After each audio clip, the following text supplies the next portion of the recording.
పొరుగులు అయిపోయాయి.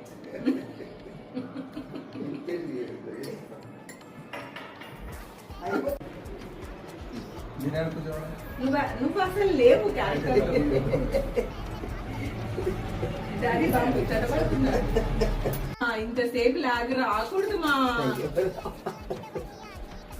పట్టుకో మళ్ళీ పో.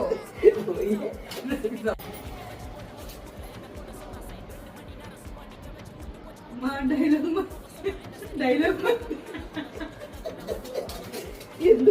గ్లాస్ తీసుకో. పెళ్లి చూపు వేరేట్టుంది. సాయిరా ఇది కాదు నువ్వు చెప్పాల్సింది. కడుపులో టాబ్లెట్ వేసుకోమ్మా. కాలు నొప్పులా ఒళ్ళు నొప్పులా ఏదైతే